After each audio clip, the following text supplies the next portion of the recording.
savez que nous fonctionnons avec le budget et tout ce qu'on a prévu de faire a été structuré autour du budget et de sa soutenabilité. Alors, c'est la raison pour laquelle dans le programme, vous verrez que les postes de dépenses qui impliquent une forte consommation budgétaire, on l'a signalé. Par exemple,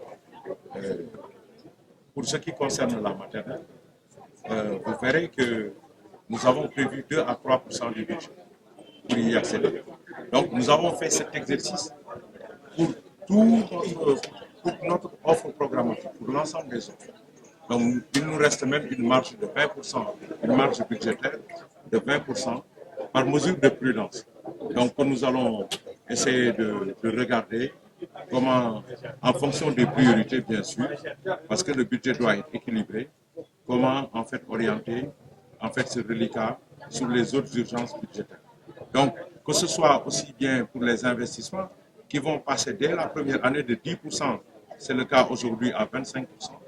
Donc que sur les autres activités, en fait dans les autres domaines de compétences, nous ne serons pas dans une impasse budgétaire.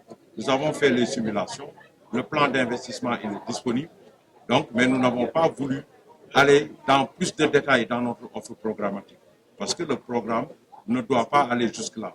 Mais soyez rassurés que nous n'avons pris aucune option hasardeuse. Toutes les options que nous avons prises sont des options calculées et sont des options encadrées pour leur soutenabilité. Nous allons dans les quartiers frontaliers avec d'autres communes mettre en place un dispositif avec des agents de sécurité et des guérites à l'entrée pour pouvoir surtout sécuriser le déplacement des personnes et des biens entre toute la nuit et le matin à l'embauchement au niveau du travail. Donc, parce que c'est les parties les plus critiques. Maintenant, nous allons renforcer ce dispositif au fur et à mesure et nous comptons également, sans pour autant gêner la vie privée des gens, travailler avec les autorités de police pour mettre des caméras dans certaines rues et améliorer en fait la surveillance au niveau du territoire communal.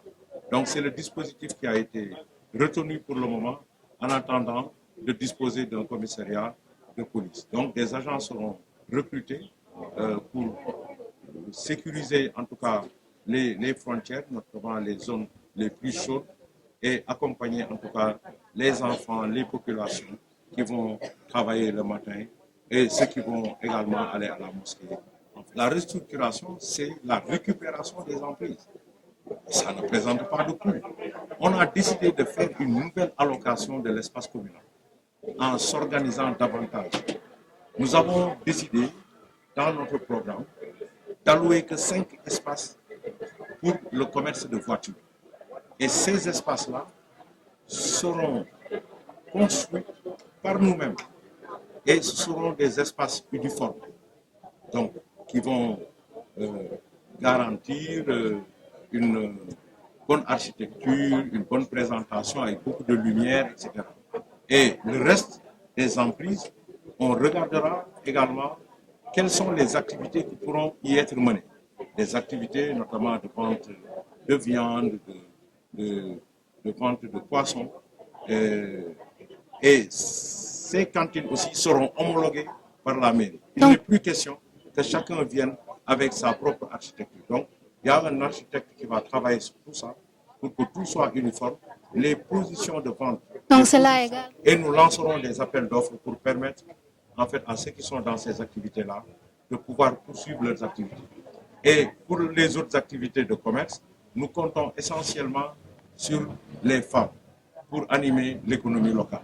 Donc c'est ça qui a été pris comme option stratégique au niveau de la restructuration, en tout cas de nos la plus-value. Je veux dire, c'est que ça fait 22 ans que je travaille. Je suis dans une banque depuis 20 ans. J'ai été directeur pour la première fois à l'âge de 28 ans. Je connais c'est quoi l'exercice de responsabilité. Je connais c'est quoi le stress professionnel. Donc je ne suis pas venu en politique pour faire que de l'administration et partir.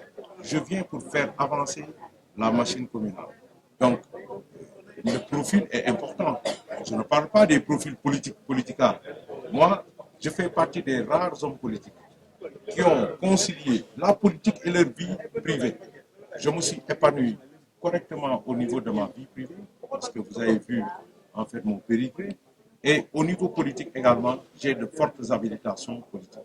Donc, je pense que avoir vraiment être suffisamment dimensionné pour la tâche. Donc c'est la raison pour laquelle nous avons demandé de changer carrément d'échelle de gouvernance locale.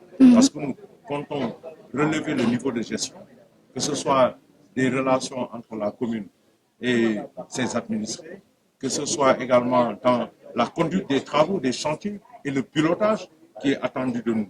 Je pense que nous avons donné suffisamment de gages. D'ailleurs, je fais partie des rares candidats qui ont pris l'option de se présenter dans le programme.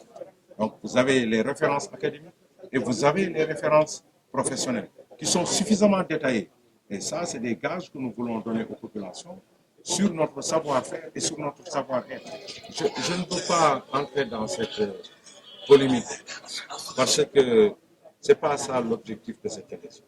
L'objectif de cette élection est simple. Chaque candidat doit présenter son programme, ses ambitions aux populations qui vont être partagées. Maintenant, le reste, les gens vont assumer leurs responsabilités sur certaines questions. Moi, en tout cas, c'est pas, je ne veux pas verser dans la politique. Je respecte tout le monde et je souhaite que tout le monde respecte aussi le candidat. Donc, c'est la raison pour laquelle je ne veux pas m'avancer outre mesure parce que ça ne fait pas partie de notre tenue socialiste. Nous ne voulons pas verser dans le bavardage médiatique ou dans en fait des invectives. Donc, je crois que je le laisse assumer ses propres propos. Le reste maintenant, l'avenir nous est dit.